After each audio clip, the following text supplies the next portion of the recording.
ملک شاہ ایران کا بادشاہ گزرا ہے. میں اپنی بات کو ذرا سمیٹتا ہوں. وہ اپنے پولیس والوں کے ساتھ ایک مرتبہ 3 دن جنگل میں شکار کھیلنے کے لیے چلا. پولیس والوں نے وہاں ایک گائے دیکھی جو چر رہی تھی اور کوئی بندہ ساتھ تھا نہیں.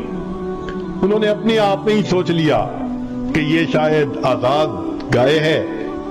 چلو انہوں نے اس کو پکڑ کے ذبح کیا اور اس کا گوشت انہوں نے بھون کے کھایا. وہ گائے ایک بڑھیا کی تھی. جب اس کو دوسرے دن پتا چلا کہ میری گائے کو تو ذبح کر دیا گیا تو وہ آئی اور اس نے پولیس والوں کو کہا کہ بھائی آپ لوگوں نے میری گائے کو ذبح کر دیا, تو اب آپ ایسا کریں کہ مجھے پیسے دے دیں, میں دوسری گائے خرید لوں. میرا تو گزارا ہی اس کے دودھ, مکھن, دہی, لسی کے اوپر ہوتا تھا. پولیس والوں نے کہا کہ ہمارے پاس تو پیسے نہیں ہیں. اس نے کہا اچھا اگر آپ کے پاس پیسے نہیں تو بادشاہ سے مجھے بات کرنے دیں. ان کا نہیں, ہم آپ کو نہیں موقع دیتے بادشاہ سے بات کرنے کا. تو وہ بوڑھی عورت بڑی پریشان ہوئی کہ اب میں کروں تو کیا کروں. اس نے کسی کو اپنا دکھ سنایا.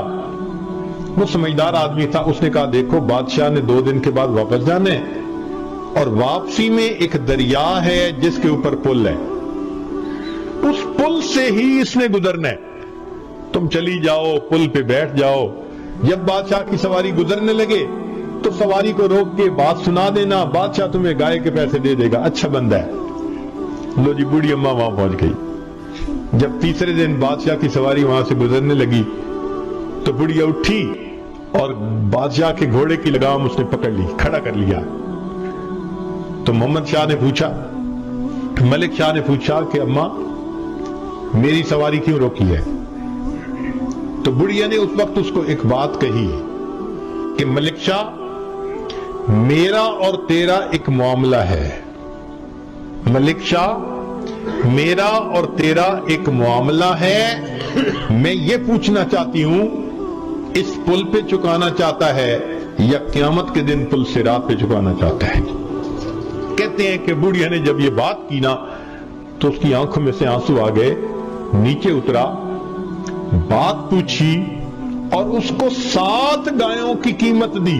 7 گایوں کی, اور 7 گایوں کی قیمت دے کے ہاتھ جوڑ کے کہا کہ اماں ادھر ہی معاف کر دینا, میں پل صراط پہ جواب دینے کے قابل نہیں. ہم نے اللہ کے جن بندوں کے دل دکھائے ہیں دنیا میں ان سے معافی مانگ لینا آسان ہے, ورنہ کل قیامت کے دن اگر پل صراط پہ ہمیں کھڑا کر لیا گیا تو ہمارا کیا بنے.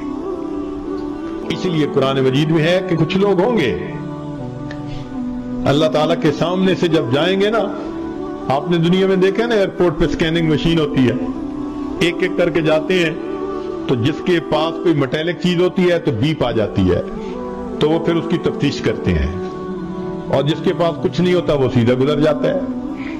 قیامت کے دن اسی طرح ہوگا. ایک ایک بندہ جئتمونا فرادا کما خلقناکم اول مرہ, اللہ فرماتے ہیں ایک ایک کر کے تم میرے سامنے سے جاؤ گے. وہ سکین ہو رہے ہوں گے سارے بندے, اور جنہوں نے دوسروں کے دل دکھائے ہوں گے اور دوسروں کے لیے وبال جان بن کے رہے ہوں گے اور اللہ کے حکموں کو توڑا ہوگا,